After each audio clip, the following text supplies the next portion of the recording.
Humans, this is an adoption campaign, but it's not for me or Mr. Buttons or Frank over there.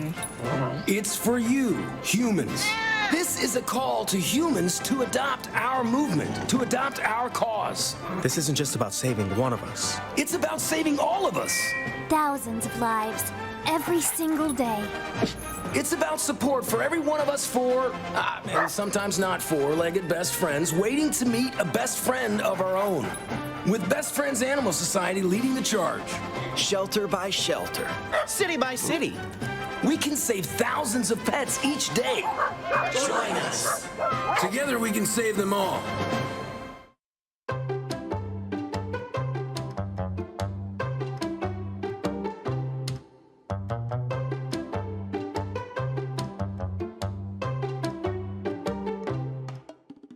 Thank you for joining us for Pet Connect. I'm Tara Douglas. Today we're going to discuss all things Sylacauga Animal Shelter. I've got someone here today who can tell us exactly what needs to happen each day at the shelter. She is on the front lines every single day. I have Kennel Tech Jayana Bunt. Jayana is there almost every single day, and she can tell us with firsthand knowledge about all the dogs and cats that we have there.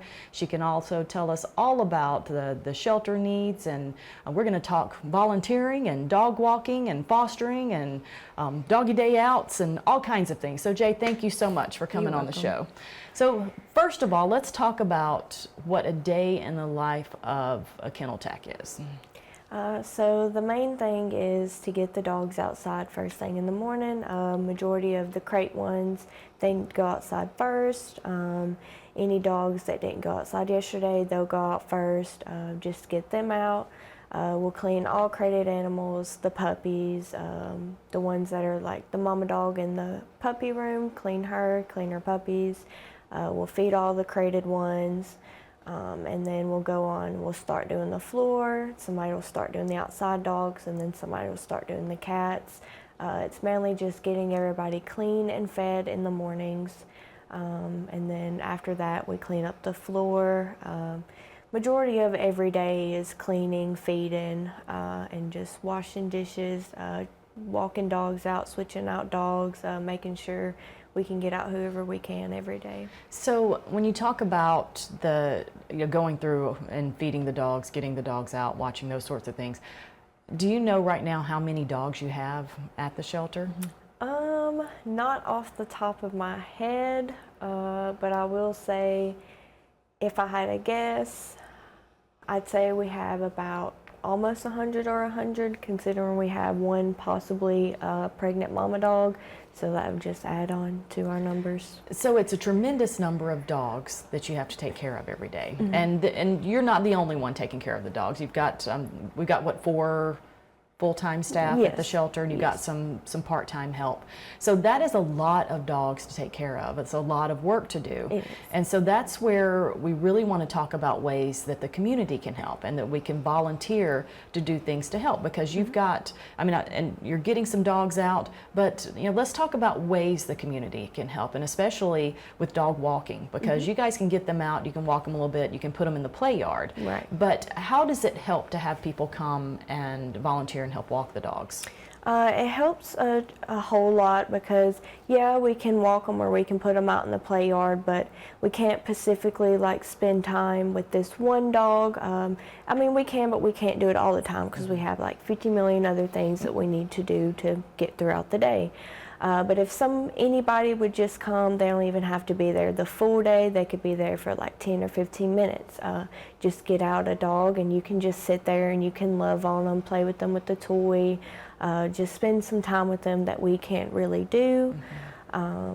Or, I mean, you don't even have to do that. They can help with cleanings or anything, but the main thing we worry about is getting these dogs out and getting them walked, or at least some one-on-one time, just being loved, because they don't get that, and they probably didn't know what that was wherever they were. So, and you guys do such a good job getting the dogs out. I mean, each day the shelter gets the dogs out and gets them into play yards, and even though you're saying that you don't have a lot of time to love them, you guys love those dogs. Oh, yes. And there's no one that knows them better than the shelter staff, because you have such good information for us, and it's helpful to have volunteers also, because we can know more about each individual dog or cat Yeah. so that adopters can find more information, or rescues when we're working with partner rescues, and we'll have more information about the dogs. So we have our Saturday dog walking that is organized dog walking from 11 to 1. But tell us, if someone is not available on a Saturday, they want to come another day, what do they need to do? They can call us, or they can just show up. We're there from 7:30 to 4. We open publicly 10:30 to 3:30, but people come in and out anyway, so it doesn't really matter. If you just want to show up and be like, hey, I'd like to take a dog out, we would give you, we'd ask what dog, or if you just want to go through and see, like, this dog's been here the longest, that's the dog that you pick. We'll just let you sign a foster form, and you can go out and take it to the Bluebell Park, take it for a pup cup. You can take it to your house.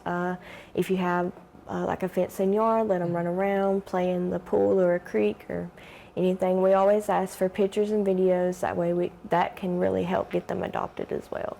So you got the option of coming and walking a dog at the shelter. But then, as Jay was saying, if you want to do a doggy day out, you can sign a form and you can basically check a dog out for a day. So, Yes. you know, maybe you live somewhere where you can't have a dog, or you love dogs but you don't particularly need one in your home at this moment. You can still get some puppy love Yeah. and dog love and take them out. And there's so many places around the community, and we've had a lot of volunteers do that. And we have volunteers like Warren and Diana Hobson that have taken dogs out, and have done some great videos. Oh, yes. And let's talk about some of those videos that our volunteers have done and how they've helped get some dogs adopted. So there was one of Rylan, and that Warren and them helped, and with that parade and stuff, that really got Rylan adopted. A lady ended up coming down, and she fostered him, and she ended up adopting him, and he runs around in the woods, and he turned out really good, and he's happy where he is. If anybody would just come down, take a random dog, see what their personality is, and see how they react, it really helps boosting and getting them adopted. And it is so nice because we have a wonderful group of volunteers that help, and we also have had a lot of people that will show up for things like the parade Jay was talking about, the Horses and Hounds Halloween parade that we Yes. had. People really loved seeing the shelter dogs there wearing all their costumes, and I noticed we had 23 dogs that just went to a rescue in New Jersey yesterday, and they had Hershey Kiss's picture on their adoption picture as his at the parade. So they had a picture of one of our dogs that's up there wearing a shark costume. So I hope that helps get him Oh, adopted up in yes. New Jersey. Now we've got the foster to adopt also. So we've got a program where you can of course do the doggy day out like we were talking about. But if you are thinking about adopting but you're not sure, there's a foster to adopt program. So let's talk about the foster to adopt, Jay. So foster to adopt, you can come in, look at whichever dog you'd like, what catches your eye. If you pick that dog, you just come up to the front. We always push to foster to adopt, because if not, let's say you did full on adopt this dog. Well, you end up taking it home and it doesn't get along with the cat, or it does something that you don't really like. It's better to foster it, because if you pay the $120 adoption fee, we don't do refunds. So we can't give the money back, so it's easier for us and the adopter just to let them foster them. That way they can figure out if it's going to be a good match or not. And that's a really nice program to have. Now, we've got the foster to adopt for people that are really seriously thinking about adopting. Yes.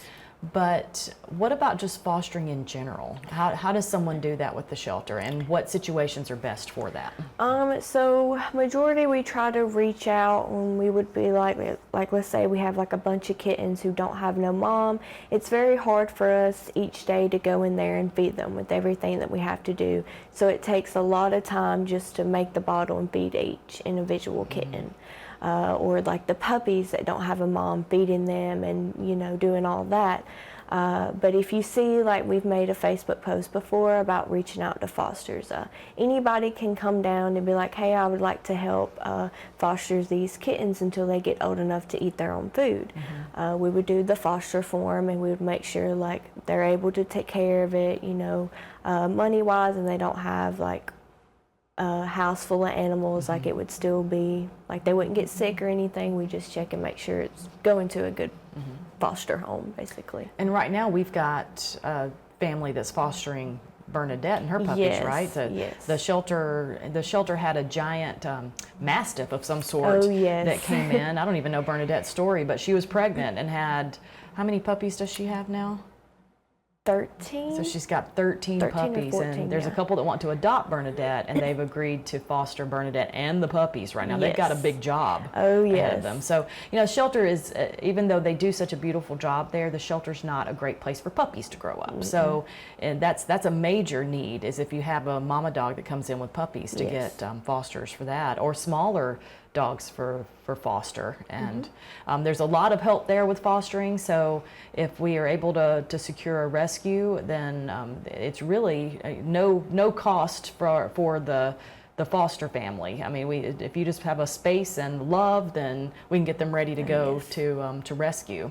Now let's talk about another way to help the shelter is donations. So of course there's always need for supplies and food. So let's talk about that. Yes, so even if, because majority of the time we will make a Facebook post that says, hey, we're in need of this, this, and that. Even if we don't make a Facebook post, you can always just donate. You can always lay it on the picnic table or anything like that. We're always in need of wet puppy food, wet adult food. We do not need no dry cat food right now. Okay, We are plenty of very dry cat, stocked. okay. Yes, we always need wet cat food and litter, and puppy dry food, because all these puppies, we really will need it. And you need cleaning supplies because you Yes. have over 100 dogs there, and a lot of cats too. Yes. So what are some of the major cleaning supplies that you see that you need each day? We go through paper towels a lot. We go through the cleaner, like bleach spray, because that's what we use to clean the kennels, the crates with. The hydrogen peroxide for cats. Cats can't really have or smell bleach. So anything that's like non-bleach for the cats, we can use that. Regular bleach and Dawn dish soap. Okay, so lots of good needs Any there. cleaning, like Mr. Clean, Pine Sol, anything like that to mop with. Now, people ask me all the time about sheets and blankets for the shelter, but you said that for now, the shelter has plenty of sheets and blankets. Yes. They've got a place where they're storing it, so they appreciate everyone's offer for it. And you can still store more if someone wants to Yes, drop it off, but if yes. you have another location where you can donate those sorts of things, then you can share them with someone else right now, because the shelter's got plenty of that. Yes. But yeah, there's so many ways that you can help the shelter, from donations to coming out and showing up in person or adopting, all those things. But also remember, during the holidays or any holiday, if you have a day off, the shelter's there. They have to work every day to take care of these animals. So you can come and walk a dog on your day off on a holiday if you want to. Now here's Warren and Diana. We just spoke about them. They've done a lot of doggy day outs, and that's Stella. So we can make Stella our pet of the week. Yes. And Stella has been to their house quite a bit, and they're sponsoring her, and she is a sweet dog. So if you're interested in Stella, you can come out to the shelter, meet her. What are some things about her personality that you can share before we head out of here? She's very funny. She loves water and she loves belly rubs. There you go. So, and here's some pictures from our recent Civil War Trail turkey trot that we had last weekend. So we appreciate all of the volunteers coming out and walking these dogs. And if you have any questions about volunteering, you can call the shelter, or you can contact the shelter on Facebook. And please come out and help during this holiday season, this time of giving. Maybe we can get some more people interested in coming out and helping the shelter. We appreciate you coming on, appreciate everything you do for the dogs and cats in this community, and thank you for coming on the show and sharing it. And we hope to see many of you at the shelter. Thank you for joining us today for Pet Connect. We'll have more Daybreak after these messages.